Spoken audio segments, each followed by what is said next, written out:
వరిధాన్యం కొనుగోలులో ప్రభుత్వ నిర్లక్ష్యాన్ని బీఆర్ఎస్ ఎమ్మెల్యే కౌశిక్ రెడ్డి ఎండగట్టారు. హన్మకొండ జిల్లా కమలాపూర్ మండలం గూడూరు వరిధాన్యం కొనుగోలు కేంద్రాన్ని సందర్శించిన కౌశిక్ రెడ్డి రైతులు ఎదుర్కొంటున్న సమస్యలను అడిగి తెలుసుకున్నారు. గూడూరులో ఇంతవరకు ప్రభుత్వం మొక్కగింజ ధాన్యాన్ని కూడా కొనుగోలు చేయకపోవడంపై ఫైర్ అయ్యారు. సరిపడగన్ని బ్యాగులు, లారీలు అందుబాటులో ఉంచకపోవడంపై నిప్పులు చెరిగారు. ఇప్పటికే కొనుగోలు సెంటర్కు ధాన్యం తరలించిన రైతులు అకాల వర్షాలతో తీవ్ర ఇబ్బందులు పడుతున్నారన్నారు. రోజుల తరబడి అక్కడే పడిగాపులు కాయాల్సి రావడం రేవంత్ సర్కారు పాలనా తీరుకు నిదర్శనమని కౌశిక్ రెడ్డి మండిపడ్డారు. ఇప్పటికైనా ప్రభుత్వం వెంటనే ధాన్యం కొనుగోలు చేయాలని డిమాండ్ చేశారు.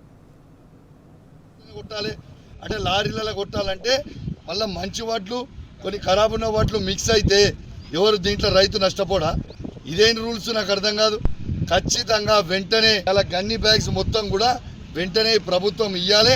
రైతులందరూ కూడా అల్లాడిపోతా ఉన్నారు నా నియోజకవర్గంలో. ఖచ్చితంగా మీరు ఇవ్వాలి. మీరు గిట్ల వీళ్ళకి ఇవ్వాలి. ఇవ్వకపోతే మీరు సాయంత్రం వరకు ఇవన్నీ అందియకపోతే వాతావరణం మంచిగా లేదు. వర్షం పడితే ఈ వడ్లన్నీ తడిస్తే ఎవరు బాధ్యులు? ఈ ప్రభుత్వం బాధ్యులు అని నేను అడుగుతా ఉన్నాను.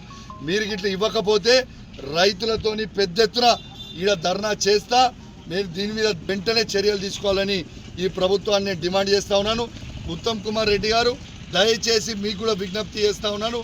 నా హుజురాబాద్ నియోజకవర్గంలో ఉన్న రైతుల పక్షాన మీకు విజ్ఞప్తి చేస్తా ఉన్నాను. సెంటర్ ఓపెన్ అయినాక కూడా ఈ సెంటర్లో ఇన్ని గణం వడ్లు ఎందుకు ఉన్నాయో ఒకసారి మీ అధికారులను మీరు అడగండి. వాళ్ళు ఏం రూల్స్ పెట్టారు అనేది మీరు అడగండి. ఖచ్చితంగా నేను మీకు కూడా మీ దృష్టికి కూడా తీసుకొస్తున్నా. మీ టెలికాన్ఫరెన్స్లో మీరు ఖచ్చితంగా అధికారులను అడగాలి. హుజురాబాద్ నియోజకవర్గం కమలాపూర్ మండలం, ఇది గూడూరు సొసైటీ. దీనికి తీవ్రమైన పరిణామాలు ఈ ప్రభుత్వం ఎత్తుకోవాల్సిన పరిస్థితి వస్తుందని చెప్పి హుజురాబాద్ నియోజకవర్గం, ప్రత్యేకంగా కమలాపూర్ మండలం గూడూరు రైతుల పక్షాన నేను డిమాండ్ చేస్తా ఉన్నాను. ఇది ప్రతి సెంటర్లో ఇదే ప్రాబ్లం అవుతుందని చెప్పక తప్పదు. ఉత్తమ్ కుమార్ రెడ్డి గారు, సివిల్ సప్లై మంత్రి మీరు, సివిల్ సప్లై కమిషనర్ గారు చౌహాన్ గారు, ఇవాళ ప్రవీణ గారు కలెక్టర్ గారు, ఇవాళ స్థానికంగా జిల్లా సంబంధించిన డిఎస్ఓ గారు, డిఎం గారు అందరూ కూడా వెంటనే స్పందించండి. లేకుంటే తీవ్రమైన పరిణామాలు ఎదుర్కొనే పరిస్థితి వస్తుందని చెప్పి ఈ సందర్భంగా తెలియజేస్తూ